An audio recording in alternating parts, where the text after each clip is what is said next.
भव्य रोजगार मेळावा सगळ्यात मोठा एक स्कॅम आहे बरं का. म्हणजे असे आपल्याकडे खूपसे राजकारणी लोक आहे जे ठरवतं की ना आता आपल्या गावामध्ये म्हणा आपल्या शहरामध्ये म्हणा एक रोजगार मेळावा आणायचा. त्याच्यामध्ये 70 ते 80 कंपनीज येतील. कंपनीचे वेगळे मालक येतील आणि ती लोक जी लोक बेरोजगार आहेत त्या लोकांना 10वी-12वीच्या बेसवर की डिप्लोमाच्या बेसवर जॉब देतील बरं का.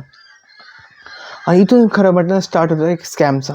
हा एक स्कॅम कसं काय मी सांगतो बरं का. आता जेव्हा पण आहे ना एखाद्या गावामध्ये एखादी कंपनी एखादी गावामध्ये म्हणा एखाद्या शहरामध्ये ना मोठे मोठे लोक मोठे मोठे राजकारणी लोक जेव्हा असे जॉब मेळावा म्हणा भव्य रोजगार मेळावा असं ऐकलाच होतं बरं ना.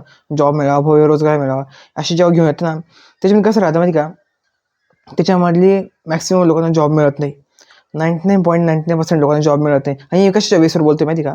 याच्यामागे सपोर्टिंग प्रूफ असं आहे की मी स्वतः बी अशा जॉब मेळाव्यामध्ये गेले. जेव्हा मी 17-18 वर्षांचा होतो तेव्हा मी अशा जॉब मेळाव्यामध्ये गेले, रोजगार मेळाव्यामध्ये गेले. तिथं काय चालतं ते मी पूर्णपणे सांगणार आहे आता.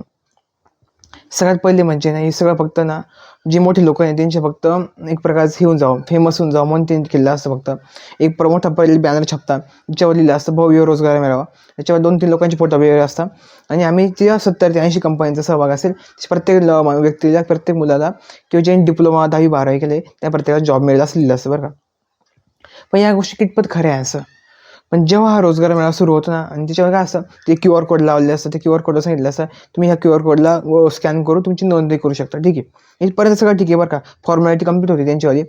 ब्रँडिंग केली असते एखाद्या माणसाची वगैरे आणि त्याच्यानंतर एक फॉर्म भरून घेता. ठीक आहे. इथपर्यंत बरोबर आहे. पण जेव्हा ना तो ही सुरू होतं एक वेळ दिली जाते बरं का. सकाळी 8 वाजता 9 वाजता सांगितलं तर की या ठिकाणी उपस्थित राहा.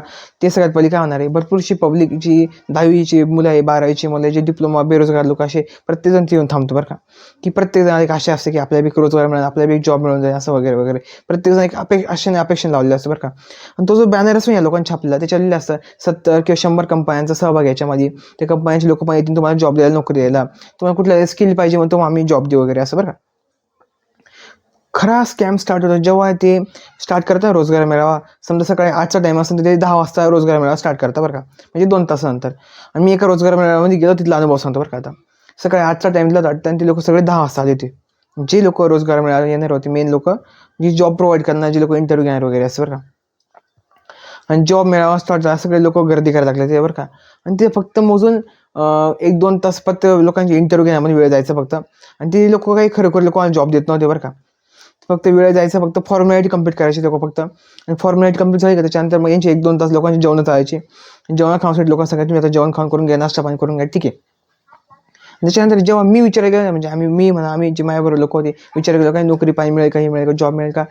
तेव्हा लोक त्यांची अशीच कारणं की लांब जॉब आहे बाबा गोवाला जॉब आहे महाराष्ट्राच्या बाहेर जावं लागेल वगैरे कर्नाटकला जॉब आहे वेगळ्या राज्यांची नावं सांगायला लागले आणि ते तुम्हाला जॉब मिळेल म्हणजे इथं मिळू शकणार म्हणे.